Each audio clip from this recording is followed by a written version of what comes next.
मुळे परिसरात शिवसेना फोडण्यामध्ये अमित शहाचा हात होता असं अमित शहा यांच्या भारतीय मुद्दा जनता असा पक्षाची आहे सबसिडी कंपनी आहे. मुद्दा असा आहे ज्या संस्थेनं सत्कार केला त्यांना सगळ्या मुवमेंट योग्य वाटलेत ना. ज्या संस्थेनं सत्कार केला त्यांना एकनाथ शिंदे साहेबांचं नेतृत्व कर्तृत्व हे योग्य वाटलेलं आहे. त्यांनी घेतलेले निर्णय योग्य वाटलेले आहेत. त्यांनी दिल्लीमध्येच त्यांचा सत्कार का केला हे देखील काही लोकांनी टीका करणाऱ्यांनी समजून घेतलं पाहिजे ना. आणि म्हणून मला असं वाटतं की एकनाथ शिंदे साहेबांचा झालेला सत्कार हीच मोठी पोटदुखी आणि पोटसूळ आहे. नाही, पण त्यावेळी एकनाथ शिंदेसोबत काही अजूनही लोकांचे सत्कार करण्यात आले. त्या नावांवर आक्षेप घेऊन त्यांनी असं म्हटलंय. दुसऱ्या बाजूला साहित्य संमेलनाची अजून कार्यक्रम पत्रिका निश्चित नाहीत, पण सत्कार आणि पुरस्कारांचे कार्यक्रम 8 दिवसांवरती कार्यक्रम अनेक जी नावं आहेत त्या नावांमध्ये वेगवेगळ्या स्वरूपाची वादग्रस्त नाव आहेत. त्याबद्दल मी एकच सांगतो की साहित्य संमेलन आलं की आपल्याला माहिती आहे की अशा वाद होतात. पण हे साहित्य संमेलनाचं वैशिष्ट्य काय?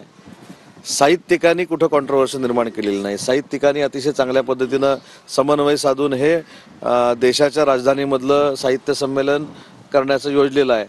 मग कोणीतरी वाद घालणारा पाहिजे तर साहित्य संमेलन नाही तर गाजणार कसं? त्याच्यामुळं मला असं वाटतं साहित्य संमेलनामध्ये हे राजकारण आणून वाद घालण्याचा हा प्रकार आहे. साहित्यामध्ये राजकारणीय व्यक्तींना पुरस्कार देऊन राजकारण कोणी आणलं असा प्रश्न पण कालचा सत्कार हा साहित्य संमेलनामधला कुठला सत्कार होता? साहित्य संमेलनाचाच अनुषंगाने कार्यक्रम होता सर. अंग होता.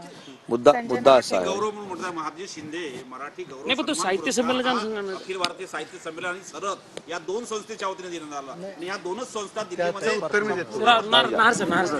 नाही, त्याचं उत्तर मी देतो. साहित्य महामंडळ ही एक स्वायत्त संस्था आहे आणि स्वायत्त महामंडळ ज्यांना संमेलन घ्यायला देतात ती दरवर्षी वेगळी संस्था असती आणि सरद यंदाचं संमेलन सरदने घेतलेलं आहे. तर त्याच्यामध्ये साहित्य संमेलनाच्या निमित्तानं या पूर्व सत्कार ही परंपरा आहे. दुसरं त्याच्यामध्ये महाजी शिंदेंचं नाव यासाठी घेतलं की दिल्लीचेही तख्त राखतो महाराष्ट्र माझा हे आपण महाराष्ट्र गीतामध्ये महाराष्ट्रातला प्रत्येक लहान मुलगा रोज म्हणतो.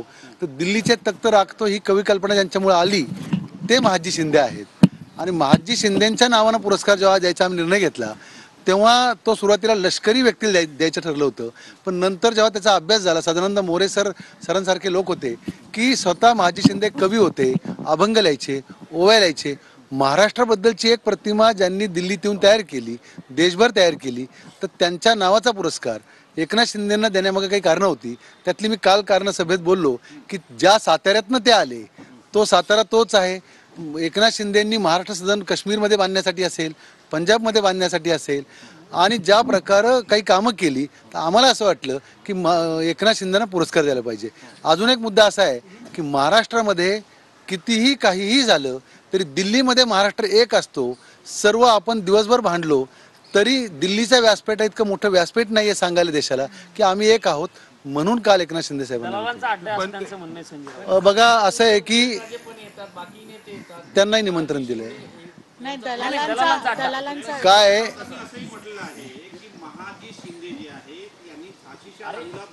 नाही, महाजी शिंदे पानिपतच्या काळात होते. जो कालावधी आहे ना असं आहे की एखाद्या माणसाचं कर्तृत्व त्याच्या पुढच्या पिढ्यांमधल्या एखाद्या माणसाने काय केलं याच्यावर ठरत नाही. तुम्ही महाजी शिंदे बघा, राजस्थान मध्य प्रदेश पासून दिल्लीपर्यंत. आत्ता आपण ज्या जागेवर उभे आहोत इथं महाजी शिंदेचा तळ होता. त्यामुळे त्याचा ऐतिहासिक संदर्भ लक्षात घ्या.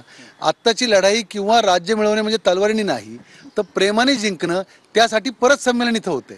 आणि ते म्हणाले की मोदींना संजय राऊतांना काय भेटणार आहात का किंवा आणि संजय राऊत म्हणाले की ते नरेंद्र मोदींनाही पत्र लिहिणार आहेत त्या विषयामध्ये.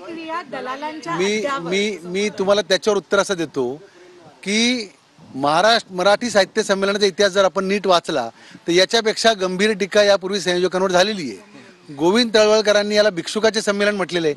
दुर्गाबाईंनी तर यशवंतराव चव्हाण मुख्यमंत्री असताना त्यांना येऊ दिलेलं नाहीये. तर वादविवाद हे महाराष्ट्राच्या निकोप वाढीसाठी चांगले आहेत. हीच त्या 1878 साली महादेव गोविंद रानडे यांची कल्पना होती.